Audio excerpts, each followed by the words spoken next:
reborn. Or you got to be as what Moses did, the medical caduceus, the kundalini energy with the serpents, and you got to choose. And the whole thing is having the power and the knowledge to basically make it to even have the opportunity to choose. If not, it's going to be chosen for you, basically.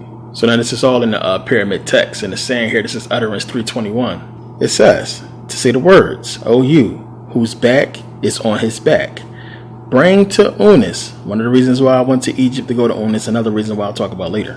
"Bring to Unis the offering mill which is on the back of Osiris, so that Unis may ascend on it to heaven," which we know that's talking about biblical heaven. That's just how they translated the word. "So that Unis may serve as courtier, guardian, protector, or protection to Re in the sky." So now we understand so many people talking about, meditation and Kundalini rising and how meditation helps out with that. And we see the dragon symbology everywhere, especially in the caduceus and with Kundalini rising, which is basically, two serpent dragons that represent those things. But we see esoterically, dragons represent immortality. They represent the cycle of life and death, and we see it in so many different places with Ouroboros, which we'll talk about, and the wheel of reincarnation, usually represented with a dragon on the outer part of it. But we see the symbology in so many different places, having the dragon esoterically represent immortality, which is basically really giving us a major clue into the fact that we're seeing it everywhere.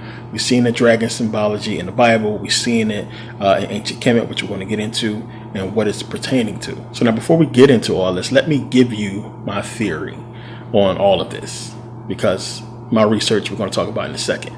But when you look at it, we know the ancient Egyptians was basically the first alchemists. They were into alchemy. And when you understand alchemy, which we'll talk about in a second as well, you understand that there are different types of, alchemy, and different types of transmutations or agendas or goals you would have with alchemy, not just about base metals and gold or what have you. So we understand that. So paying attention, doing the research and looking at it, it seems as if the ancient Egyptians developed the elixir of life, which is one of the things you hear about in alchemy with the whole philosopher's stone and all that stuff. But it seems as if they did it. One of the things I want you to consider is the existence of something means it had to exist. Now, we have imaginations, of course, but the concept of something had to come from somewhere. So far as we go back, we're seeing this stuff. And I want to also point out, the ancient Egyptians wasn't into all that. I mean, they didn't put on plays and shows and all that kind of stuff to really lie about something that is this outrageous. This is something that they really talked about. So from my research, we see that they were into alchemy. I believe that they discovered this elixir that either granted immortality or, longevity, or something to that effect. It either healed, it did something, and that they had it, and it was only, given access to by the kings, and it was made by the women priests or the women rulers. Now, in the Egyptian mythology, you would see those rulers or those gods, those women gods, represented by, the gods of Egypt, and not a person that we could point to in ancient history. But you have Hathor, and you have Hathor in so many different instances and different depictions, holding the pots, which we're going to also talk about in a second, that's dealing with this elixir. Now, me and many other people believe that this is one of the reasons why ancient Kemet was taken down. It's because they did have this elixir, that they did have this secret, and people wanted it. People attacked Kemet a lot for it, and Kemet had a different reason why they had it, whatever that was, but they didn't want to really give it out. I don't believe so to just anybody. And as I said, the pharaohs was the only one who was supposed to have access to this elixir. So you have that. But I also believe, and from my research, that they could only prepare this elixir, whatever you want to call it, with the aid of these dragons. I know it's going to sound crazy, but y'all know me. I always bring my proof. But That's what it seems. This is just me giving you my theory, not giving you actual research, but what I believe and what I'm seeing as far as doing the research. And my theory is that exactly that you read about this elixir they had for the plants to make the plants grow big or make real crazy vegetation patches or what have you. That was one thing, and that has to do with Osiris as well. But the one about immortality or about longevity, and I believe it's in the Bible as well when you get into the whole Lazarus thing, what they was talking about, and all of that. They stole little pieces from Kemet when they seen what they was doing and put it in the Bible, just like they did with this whole thing with Osiris and the serpent or what have you. That's basically talking about Osiris with Moses, and we can easily get the hard part out of the way. The spooky part, which is basically the existence of these dragons in ancient Kemet, because they would have to be there in order for them to basically make this stuff. So the hard part we can get out the way easily with the existence of dragons or dinosaurs in ancient Kemet. It has been proven. Now, we talked about this in Mystery School 5. I talked about this, about how they can prove the existence of dinosaurs in ancient Kemet, that they talk about dinosaurs or dragons in the pyramid text. We'll get into this in a second. But, it has been proven, and it's one of the things, of course, we won't see on mainstream media in America, but it's been talked about and shown over there. Now, it says here, and of course, they want to use the existence of dinosaurs to say that they helped build the pyramids, which is crazy. Cairo, Egypt, a team of archaeologists at the University of Cairo, led by Egyptologist Nabir Ibn al-Samud, has uncovered ancient papyri and a number of stone palettes dating back to 3500 BCE, which could prove ancient Egyptians may have lived amongst dinosaurs. Now, they basically say down here that they would dismiss this claim if he wasn't such a well-known, Egyptologist. And it says here, I understand, this is what he's saying. He said, I understand our present view of human history is completely different from what we are proposing, but based on these ancient papyri, we must consider the possibility that dinosaurs may have lived amongst ancient Egyptians and were possibly tamed to carry huge blocks that compose the pyramids. And they citing the Narma palette, which is real. This is one of the oldest artifacts in world history, period. It's real. And we see this, and it's no other animal we can pertain that to looks dinosaur-like. There are a lot of animals that are extinct, and we don't know what actually existed. And it's one of the big things. One of the big things that they are not talking about is the existence, or the pyramid text talking about the existence of these beasts or dragons, serpents, or what have you. It's all in the pyramid text. It's all throughout Kemet, them talking about these serpent dragons. And basically here it is. They even classify them in different groups, hybrids and drake and different types of dragons. When you look at the pyramid text, it's right in there. I mean, we got to look at one talking about Wajet, which is a serpent. And the ancient Egyptians had a lot of, serpent deities in their mythologies. It's one of the reasons why I went to Kemet last year to really see for myself, was it really talking about this, and talk to the guys that was there for them to point it out, to see in the pyramid text, was they really actually talking about serpent dragons? And clear as day they were.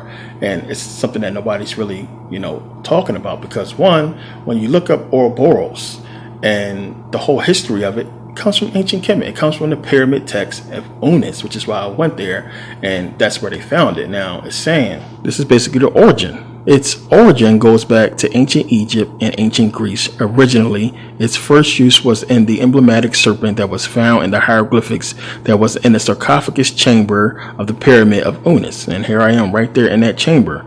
It is also used in the Nordic mythology as part of the concept of the story of the serpent Jormungandr. Now, a lot of you have been, hearing about the pyramid text and hearing about ancient Kemet and studying the pyramid text and everything like that for years.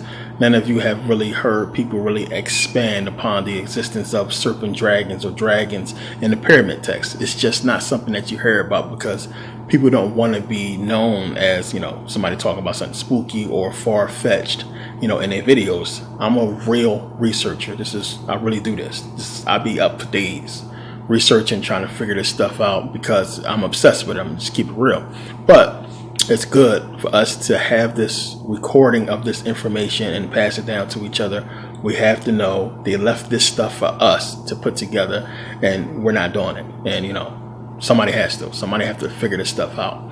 But you have this dragon symbology everywhere, and more than it pertaining to alchemy or what have you, with the dragons, the main thing that you're getting when you do the research is the connection between these dragons and women. It's just there.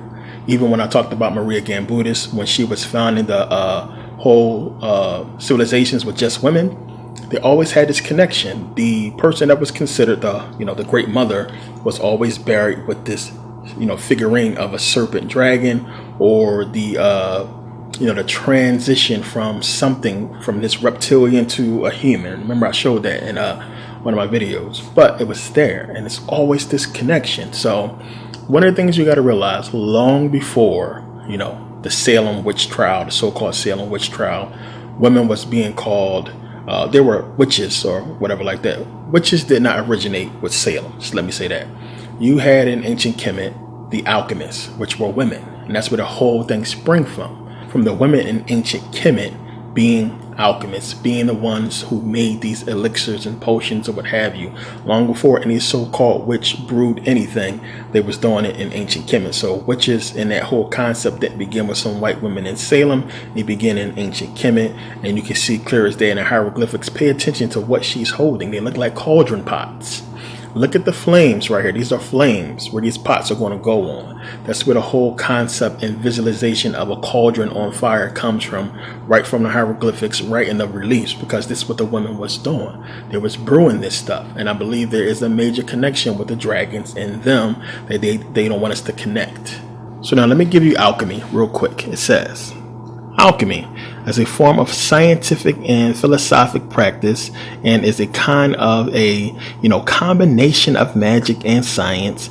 And the base philosophy of alchemy is the study of transforming something into something else, basically. Origins of alchemy date back to ancient China and Egypt, became popular in Europe during the Middle Ages. The original main purpose of studying alchemy was to be able to turn normal metals, base metals, into silver and gold through transmutation by creating and using the philosopher's stone. This is all metaphorical when you really understand it as well.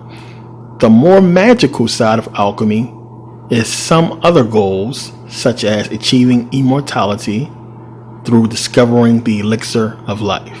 I've talked about Egyptian high alchemy. Everybody is known. This is where it's coming from. And we know ancient Kemet, ancient China. When you go to ancient China, still, just like in Thailand and many other ancient places, India as well, we find the ancient civilizations that did something one way, and all that changed at some point, which we'll get into.